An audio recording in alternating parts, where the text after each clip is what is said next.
Taliwala sa panahon ug dapit nga imong ginapuy-an, ikaw nakakita, nakadungog ug nakapamatuod sa mga pag-antos, mga kalisod, mga pagdaog-daog ug pagpanamastamas ug pag-abuso sa katungod ug dungog sa tao. Ikaw nangutana, kanus apa ba kahatagan kinig kasulbaran, solusyon kining tanan? Kanus apa ba di ay mabatnan ang tinuod nga kalinaw, tinuod nga hustisya ug tinuod nga kalipay? Ikaw madasig, tungod kay adunay pasalig o mga saad sa pangulo nga politikanhon nga kuno sila mo serbisyo, sila mo alagad, apan ang tanan nabalitan. Tungod sa manggad, propidad, ang moralidad sa mga pipila nga anaa sa otoridad nabalitan. Ikaw mihangad sa Diyos nun nga katilingban, nagatuo nga diha makitaan ang kasulbaran sa mga suliran, mga lulan nga imong ginapasan. Apan hinay-hinay, imong nadiskubrihan ang kamatuoran nga ang gialagaran o ginipinsaan maudi ay ang ilang kaugalingon o personal nga mga katuyuan. Higala, ayaw og kaluya, ayaw walaa ang imong pagsalig, ayaw og kaguol, adunay maayong balita alang kanimo karon. Ang Iglesia Adventista del Sétimo Día o Seventh-day Adventist Church nagapahibalo kanimo nga ang imong gipangita o gikinahanglan imong makaplagan pinaagi ni ini nga tulumanon. Tingog sa paglaom. Ug karon ania ang imong alagad.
Wala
Mga pinangga kong maigsoon, mag-ampo ta lang sa atong pagsugod.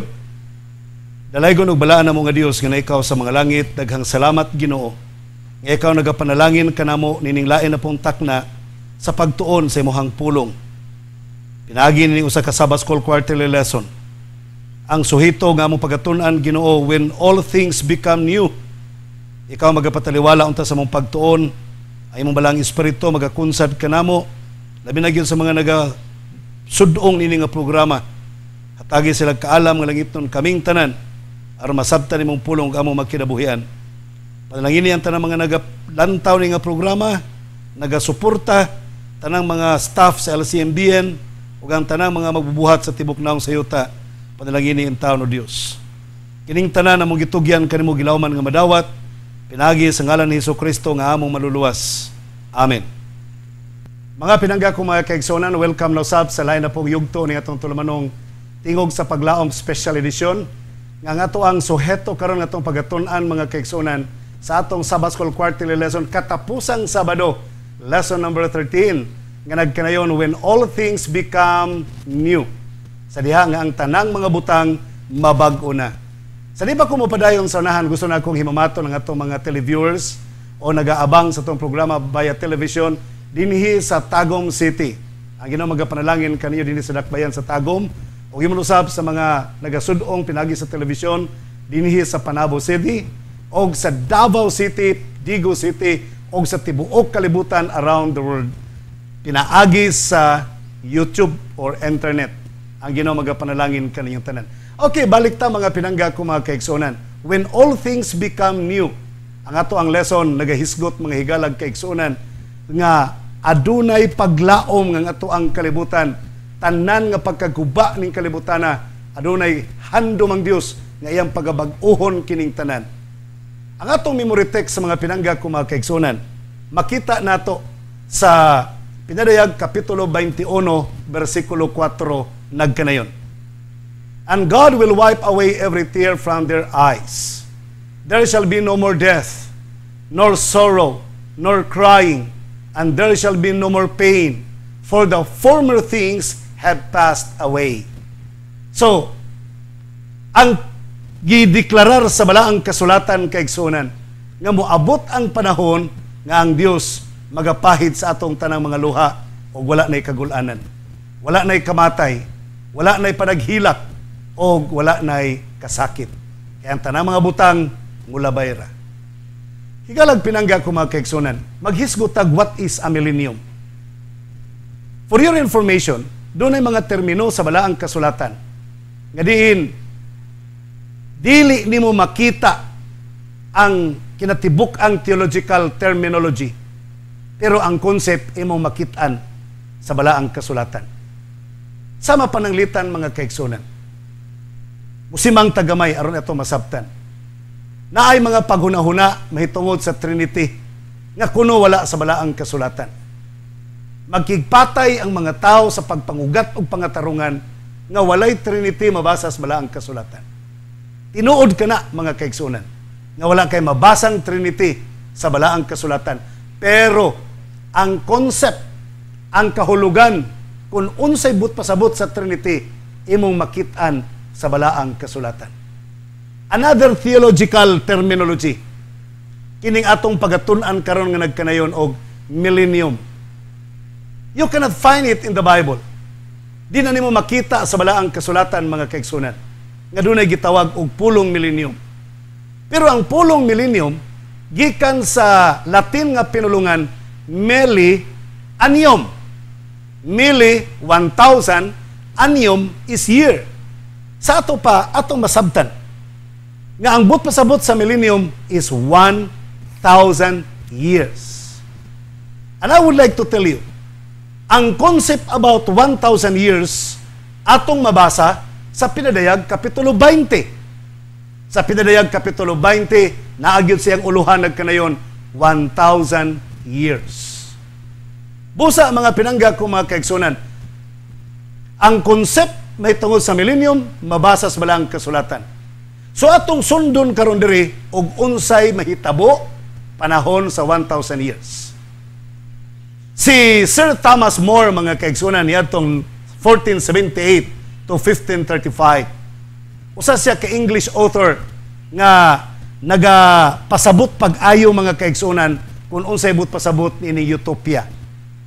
Ang utopia usa kini ka dapit mga kaigsunan nga halayo sa ato ang mga pagpanghandom nga usa kini kadapit daw isla kini bulag sa atong ginapuy-an karon nga ang dapit usa ka perpekto nga kahimtang sa palibot mga kaigsunan. Ang iyang legal system niini malinawon og hapsay kaayo. Ang tanan nga mga butang nga anaa diha ikalipay sa pagbati sa tao. That is utopia.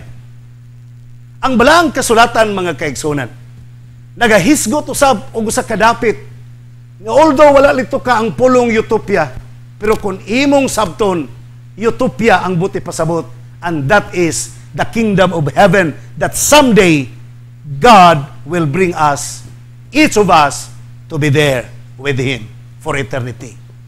Hangtod sa walay katapusan.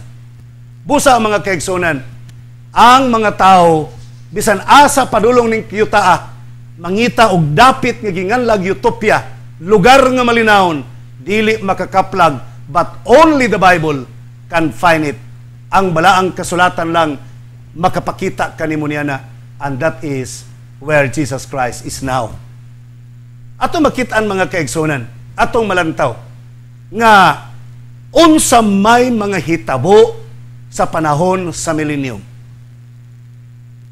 Unsa may mahitabo nga nagsunod-sunod sa panahon nga magsugod ang millennium.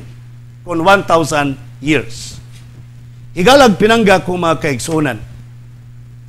Kung imong basahon ang pinadayag Kapitulo 20, versikulo 2, hangtod sa versikulo 7, nagsunod-sunod, halos unom ngadto sa 7 ka mga panahon gilitok mga kaigsunan ang pulong nga 1,000 years.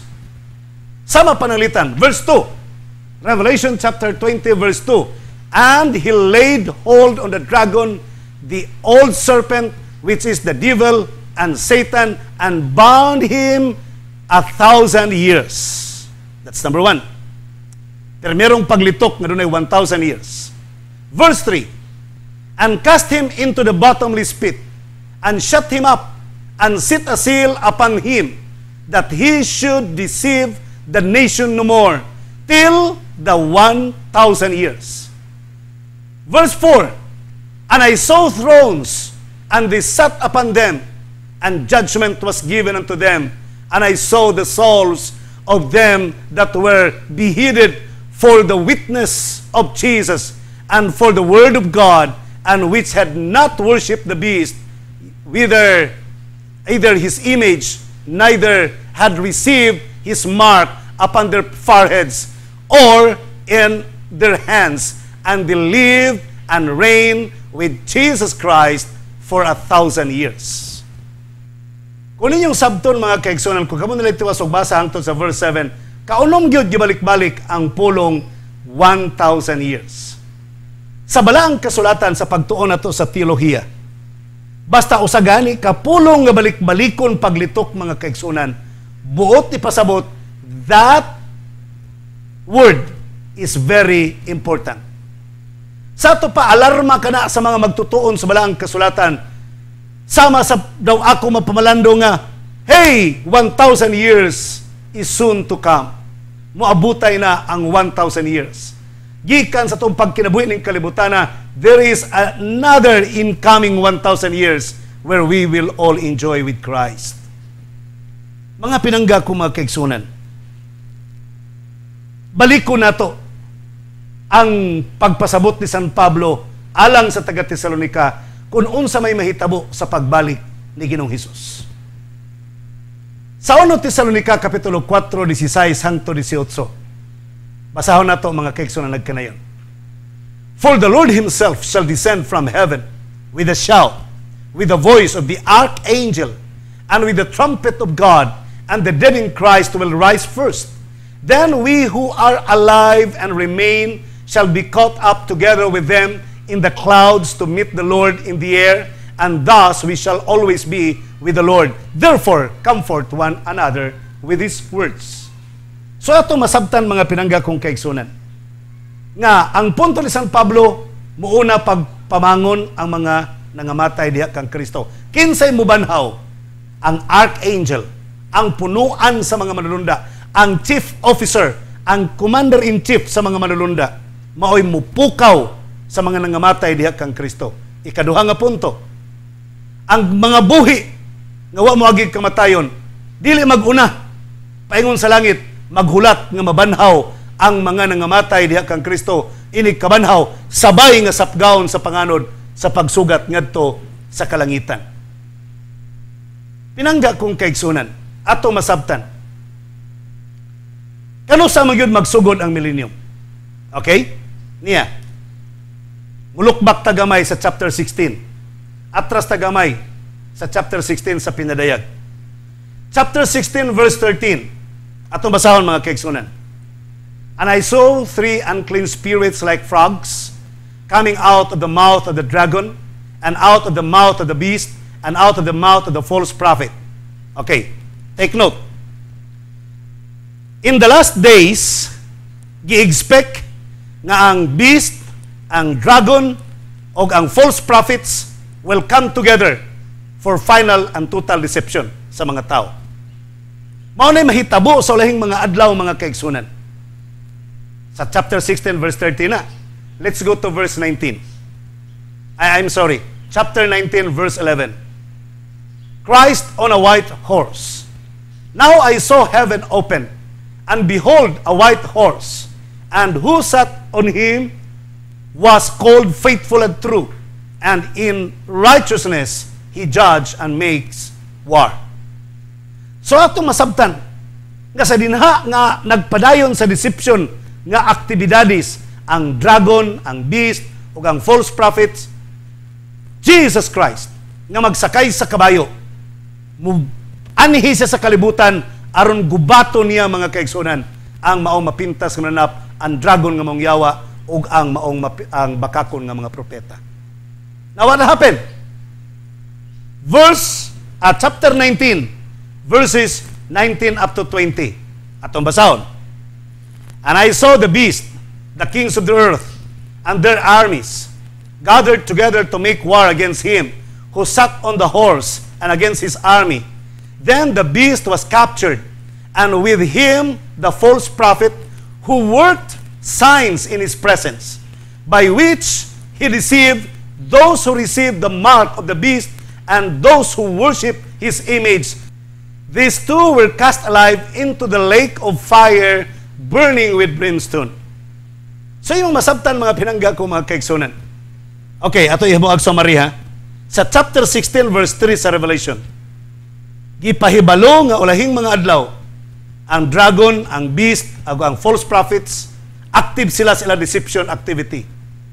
Unya, Jesus Christ riding on a white horse, muanhi aron sa pagpakigubat sa maong mga dragon, beast, and the false prophets.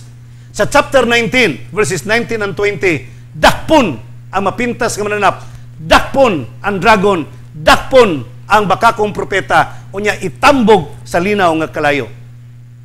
Di kayo na masabtan, unsa na siya? Verse 20 mga kaigsunan, chapter 20 I mean. Pag-abot sa chapter 20 verse 1, ang manulunda gikan sa langit manaog. Dakpon si Satanas. O you see? Dakpon si Satanas. Kung ang chapter 19 is talking about second coming of Jesus Christ, aron masumpo ang mapintas nga mananapog ang dragon ug ang false prophet sa chapter 16 verse 13. Busa, ang chapter 20 verse 1, sinugdanan sa millennium, nagpasabot nga mao ang pagbalik ni Kristo, mao'y pagdakop kang Satanas mga kaigsunan. Ang uban mingon, pastor, dili man si Kristo ang ipasabot nga manaog aron mo dakop ni Satanas. Yes, you are correct. But don't forget that the book of Revelation is something like symbolical for our understanding. Ang uban mingon, are you sure, pastor? Yes. Sa hermeneutics on Revelation, ayaw mo kalimot ha. Rule number 1 on how to understand the book of Revelation. Consider the message in the book of Revelation as real. Or accept or consider. Accept everything in the book of Revelation as real.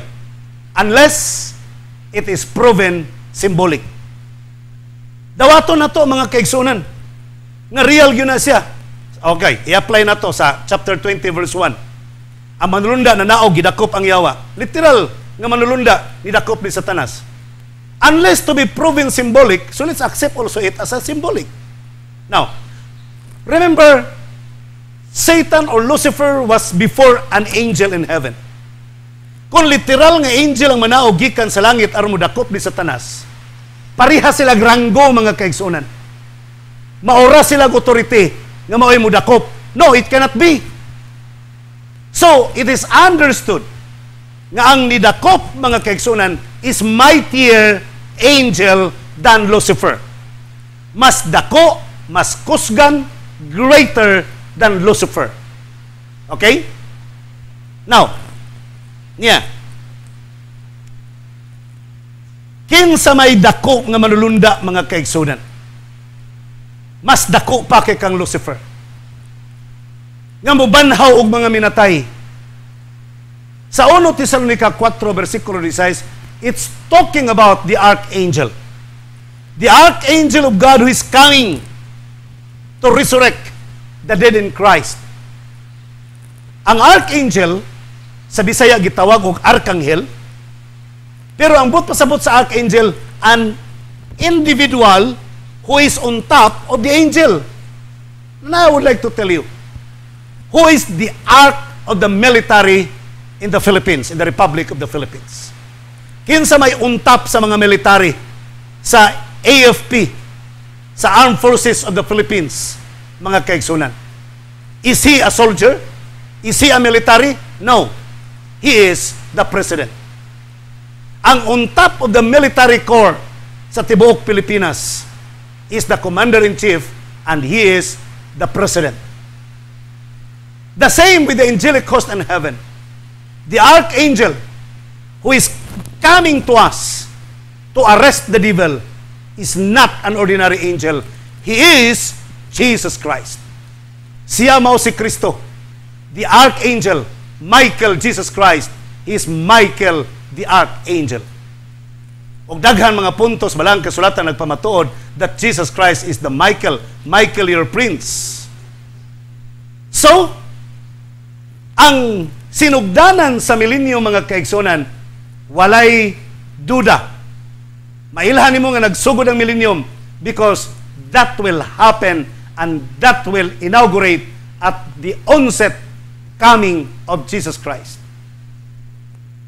Sa pagbalik ni Kristo may pag-start sa milenyum. And what will happen next? Ang mga matud pa sa itong gibasa ganina sa 1 Tesalonica 4:16 hangtod 18, ang mga nangamatay din ni Kristo banhaon. Unya ang mga buhi nga naguna dili maguna kanila sabay sapgaon sa panganod paingon sa langit. So ang mahabilin pulos na mga dautan nga buhi ug ang dautan nga mga patay ang nahabilin nining kalibutan na sa pagsugod sa milenyum. And what will happen?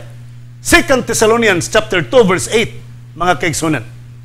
Atong basahon. And then the lawless one will be revealed, whom the Lord will consume with the breath of his mouth and destroy with the brightness of his coming. You see? Ang kadtong, siyempre, gidala naman ang mga matarong paingon sa langit, nga mga buhi, sabay sa mga matarong nga mga nangamatay nga gibanhaw, sabay na. So ang nabilin diri sa yuta, si Satanas, o ang mga patay nga mga dautan, nga wa mabanhaw, o ang mga dautan nga mga buhi, nga wa moagig kamatayon. Kadtong mga dautan nga buhi, nga wa moagig kamatayon, pamatyon pinagi sa gininhawa sa Dios og sa kasanag sa himaya sa atong Ginoo sa iyang pagbalik. Can you remember Mateo kapitulo 28? Two Roman guards were assigned to guard on the sepulchre of Jesus Christ. Usa lang ka manulunda nga nagpakita ang iyang himaya was so very strong and was enough to kill the two Roman guards. How much more at the coming of Christ? Sa pagbalik ni Kristo, mga kaigsunan, thousands and 10,000 of His angels shall accompany with Him at His coming. Grabe ang kasipa sa kahayag.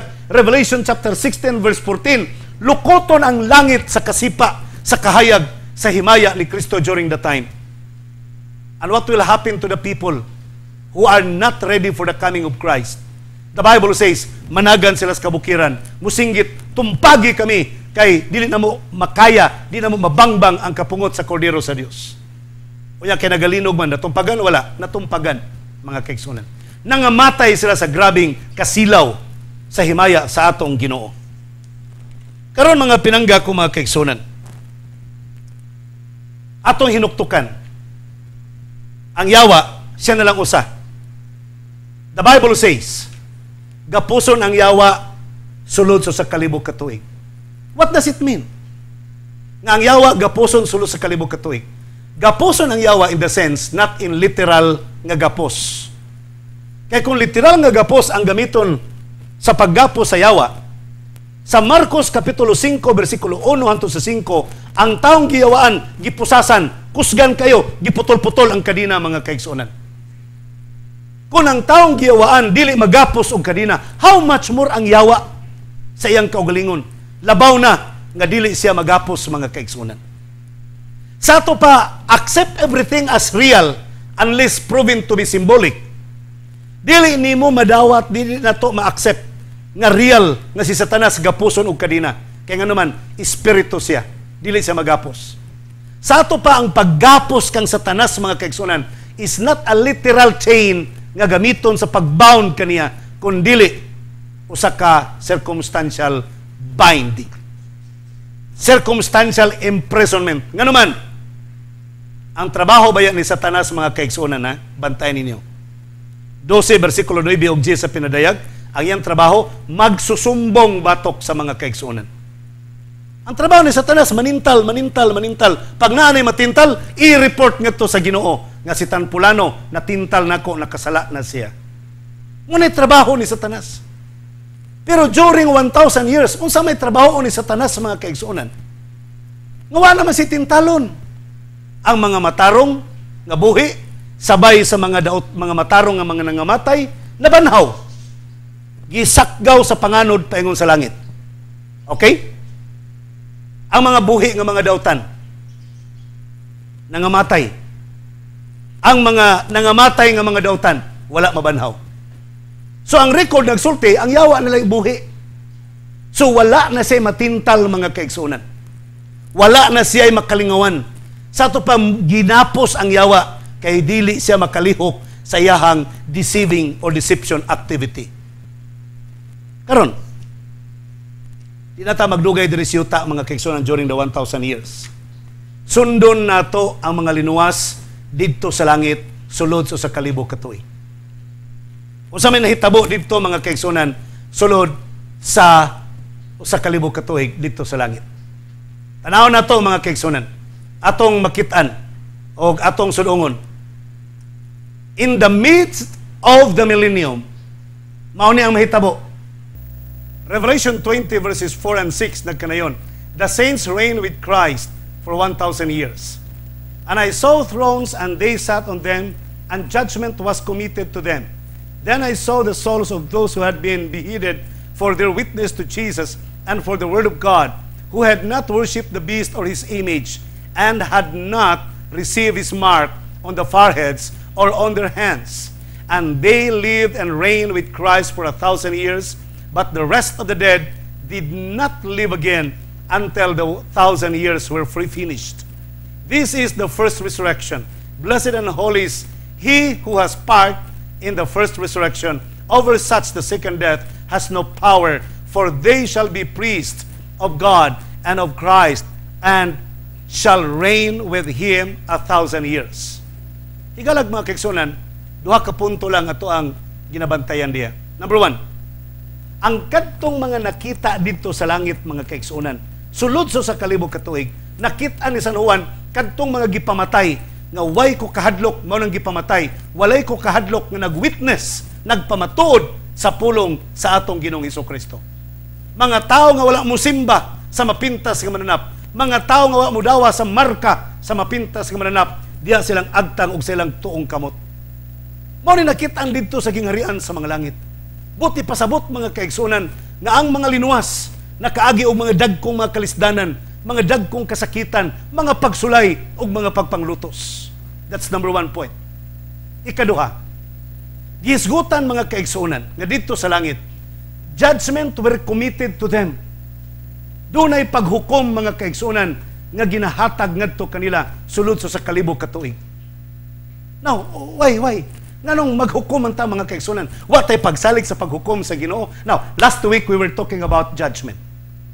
Judgment, and that was the cleansing of the sanctuary. Okay, can you remember? Paglimpyo sa sanctuaryo mga kaigsunan.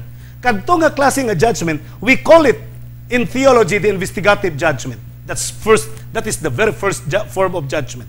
Very first phase of judgment. The investigative judgment. Hukom investigatiba mga kaigsunan, in which we are now, where we are in today. Natakaroon diri mga kaigsunan para sa investigative judgment. And after this shall be the executive judgment. And after the executive judgment, doon ay gitawag og millennial judgment mga kaigsunan. I-review nganong maluwas, nganong naluwas ang mga tao, o nganong dili maluwas, nganong wala maluwas ang mga tao. Kinsa may mo review mga kaigsunan, ang mga linuwas, ang mga balaan, sulod sa kalibog ka tuig, didto sa langit mga kaigsunan, maghimo og review, nganong si Tanpulano naluwas, nga dautan man, naghinulsol di ay, nganong si Satanas, wa magyud pa sa ilua, kay gahi dig ulo. So inana mga kaigsunan. Doon ay mga review nga panghimuon, dito sa langit. Gani, sultihan taka, si San Pablo, naghisgot siya mga kaigsunan, nga adunay paghukom sa mga katawhan sa Dios. Og ang mga katawhan sa Dios magahukom usab sa kalibutan og sa mga manulunda. Mabasa nimo na sa 1 Corinto kapitulo 6, bersikulo 1, 2, 3, 4. Og sultihan ta ka, matud pa ni San Pablo, tungod kay kita nagahukuman sa ato ang isig katao, nagahukuman sa mga manulunda sa kalibutan. Nganong di man ta makahukom sa atong kaugalingon? Nganong di man ta makahukom sa atong kaugalingon kaigsuonan? Nganong magduna tay mga buruka sa iglesia ato man dadon sa barangay captain? Nganong di man nato mahusay ang ginagmay nga mga problema? Ang atong anak magpabadlong ato mang ipadakop og pulis. Nganong di man nato madalag pikpik ang abaga, tambagan, hilakan, ampuan ang atong mga kabataan? We are judge and we are judges, during the millennial judgment, mga pinangga kong kaigsunan. Katumanan kining millennial judgment nga ang mga linuwas for 1,000 years magalingkod dito sa trono aron sa pagpanghukom. Katumanan kini sa gisaad sa Dios sa Mateo 19 bersikulo 28 nga gikan sa sidlakan kasadpan ang mga kaliwat ni Abraham manganhi sa akong kiliran matud pa sa Dios og magalingkod sa talad kananan, magalingkod sa trono sa pagpanghukom sa katawhan sa kalibutan. Brethren, mauna ang activity sa langit for 1,000 years. Ato makitaan mga kaigsunan ug ato masabtan nga ang mga hitabo sa langit malipayon nga pagkinabuhi. Dili lang kay maghukom, magpari within 1,000 years. They shall reign, maghari, magpari, maghari, maghuwis sa langit mga kaigsunan. Dili maghuwis og kinsay maluwas ug kinsay dili, maghuwis sa mga judgment nga nahimo sa Ginoo aron masabtan sa tanang mga linuwas og unsa ka perfect, unsa ka matarong ang paghukom sa atong Ginoo. Now, what will happen at the end of the millennium? Unsa may mahitabo sa pagtapos sa millennium mga kaigsunan? Pinariyag kapitulo 20 bersikulo 7 ug 9 atong basahon. Now when the 1,000 years have expired, Satan will be released from his prison and will go out to deceive the nations which are in the four corners of the earth, Gog and Magog, to gather them together to a battle, whose number is as the sand of the sea. They went up on the breadth of the earth and surrounded the camp of the saints and the beloved city, and fire came down from God out of heaven and devoured them. Okay? Bantayan ninyo na. Human sa kalibog katuig, ang yawa pagabuhian. What does it mean? Nganong ang yawa mabuhian man? In other words, the second resurrection will take place. Ang ikaduhang pagkabanhaw mahitabo. Pagkabanhaw gyud sa mga daotang mga nangamatay no yawa. Oh, good. Nanakoy kauban. So, iya na pong gigather mga kaigsunan alang sa dakong gubat ang mga katawhan. Gubat nga ilugon ang bag-ong Jerusalem nga nagakanaog gikan sa langit. Gubat nilang liyukan ang bagong Jerusalem nga nagakanaog gikan sa langit. Gusto giprueba ni Satanas nga kaya natong hilihukon kung if you really are interested for the kingdom of God, atong ilugon. By works, we can have it. Supak sa doktrina nga nagkanayon mga kaigsunan, nga by faith and by the righteousness of Christ, we can have the kingdom of God. Ang kang Satanas, by effort, by legalism, by force, and by strength of the human capacity, atong ilugon ang bagong Jerusalem. But you know what happened? Fire from heaven was kindled by God to devour all of them. Ipanglamoy silang tanan, mga pinangga kong mga kaigsunan. So atong makita dinhi karon mga kaigsunan, atong malantawan. Sa pagsunog sa yuta nga atong ginapuyan, there will come the new heaven and the new earth. Revelation 20 ends with the elimination of Satan and his hosts. Then follows chapter 21. Sa chapter 21, naghisgot dayon, nakita ni San Juan ang new heaven and the new earth.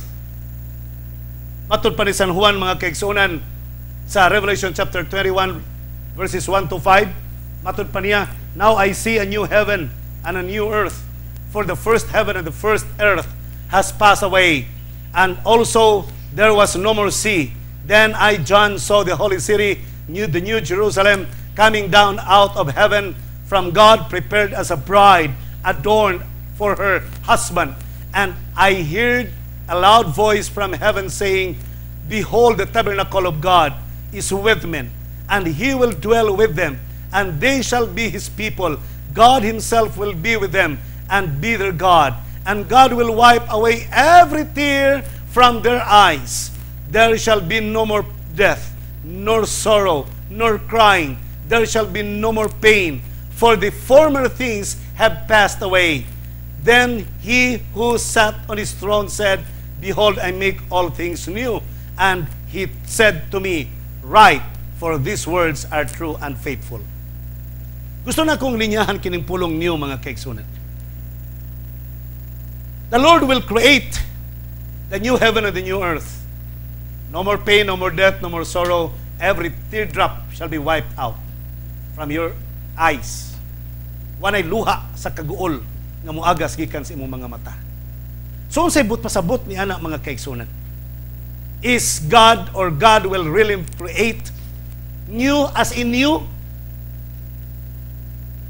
Iyang laglagon ang iyang mga linalang, iyang laglagon ang universe, kaya maghimo isang bag-ong universe. Brethren, what is beautiful in our Bible? Because originally in the New Testament, it was written in Greek. And in Greek, it is very much emphasized on what kind of a new that God will create as the new heaven and the new earth. Sa Grigo, mga kaigsunan, dunay neo nga neos. N-E-O-S. Neos. Doon na po'y Greek word nga ginganlan og neo, pero kainos. Ang kainos sa mga kaigsunan, karaan na siya, pero gibag-o. Nga wa na'y matrace nga daan, gikan siyang pagkadaan. Ngadto siyang pagkabag-o. Ang neo, giwagtang ang daan, naghimo og bag-o. Brand new, ang neo. Ang nakanindot mga kaigsunan kay sa Revelation chapter 21, ang neo nga gilitok dinhi sa Grigo was not neos, but kainos mga kaigsunan. Kainos sa to pa, iyang gibag-o mga kaigsunan, ang daan nga kalibutan, ang daan nga langit, wa na'y dagway sa karaan, kay iyan ang gibag-o ang tanan. Brethren, pagkatamis, dito niya sa langit, ato matagamtaman ang tinud-anay nga panag-fellowship, tinud-anay nga kalipay, tinud-anay nga panagkauban, bagong relasyon, bagong pagbati, bagong panglawas, bagong panglantaw, bagong hunahuna, bagong kalipay, kay ang tanan bag-uhon sa atong Ginoo, mga kaigsunan. Brethren, I would like to tell you, the process of making new is really working now in our life. Ang pagproseso sa paghimog bag-o, nagsugod na sa atong kinabuhi, mga kaigsunan. Kining kinabuhi nga atong ginapuy-an karon, reflection kini sa kinabuhi ug madamlag nga didto unya sa langit, kitang tanan, mga kaigsunan, magkinabuhi kauban kaniya. Tanawa ra gud. Verse 3, Revelation 21 verse 3. Basa na to gusap. And I heard a loud voice from heaven saying, Behold, the tabernacle of God is with men, and He will dwell with them, and they shall be His people. God Himself will be with them and be their God. Dito sa bagong langit, sa bagong yuta, ang Dios mong atong Dios. Ang Dios kauban kanato. Kita kauban kaniya. And I would like to tell you, kana nga eksperyensya nga gisulti sa Book of Revelation that will happen someday. Ato nang kinabuhian karon, mga kaigsunan. Ang gihulat na lang nato nga mabago ang palibot, ang atong ecological system, ang universe, kinahanglang bag-uhon, mga kaigsunan. Pero ang atong pagkamao, ang atong pagkatawhanon, ang atong pagka-ako, ang akong pagka-ako, gibag-o na pinagi sa kamatayon ni Kristo sa krus. Pinagi sa kong pagtuo kaniya, gibag-o na, mga kaigsunan. Ang akong pagpakig-uban kang Kristo, nagsugod na. O ang pagpakig-uban ni Kristo kanako, nagsugod na. Brethren, why not now enjoy the life in heaven today? Nganong di man nato sugdan ang pagkinabuhi sa kinabuhi kauban kang Kristo karon? Kay kining atong kinabuhi karon, mga kaigsunan, mao na kini ang atong kinabuhi nga atong panagsaluhan kauban ni Kristo hangtod sa langit nga walay katapusan. Sa katapusan, paminawan ninyo, ang mudawat kang Kristo nga personal nga manuluwas. John 3:16, For God so loved the world that He gave His only begotten Son, that whosoever believeth in Him should not perish, but have an everlasting life. Now, answer my question. When can the person receive eternal life? Kanusa sa tao madawat ang eternal life? At the moment he accepts Jesus Christ, sa pagdawat niya ni Kristo, mag-start ang iyahang eternal life. Sa diyang imong gidawat si Kristo nga by faith, through baptism, then you started living, enjoying your eternal life. Ngano ang mga tao nga nabautismuhan na, nag-alagad na, nangawala sa pag-alagad, kay ngano man, nakalimot sila ng ilang life is already part of eternity. Nakalimot sila ng ilang kinabuhi, kabahin na sa eternidad. Brethren, your life now, once you accepted Jesus Christ as your personal Savior, your life today is now the life of eternity.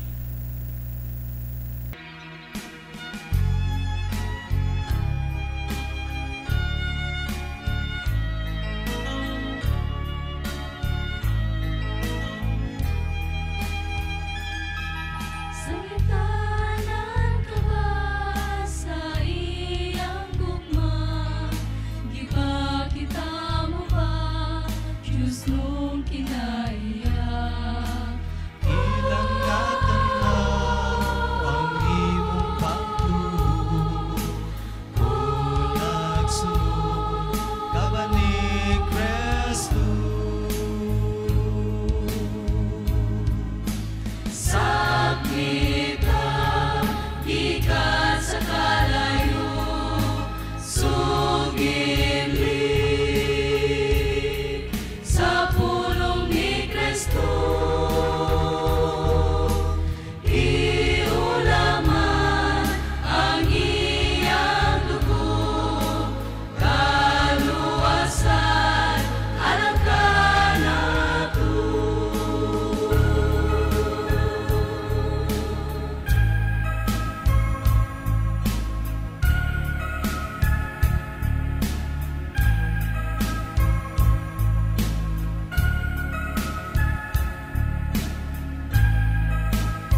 nagsulod sa balaod.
Mga pinangga kumaigsoon, mag-amputa.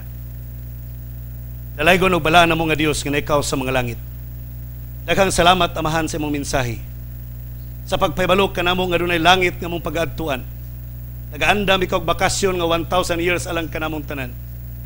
Salamat sa mensahe nga dunay kami kinabuhing padulngan nga walay katapusan. Nga among gikinabuhian na sugod karon. Sukad kami midawat kanimo nga among personal nga maluluwas.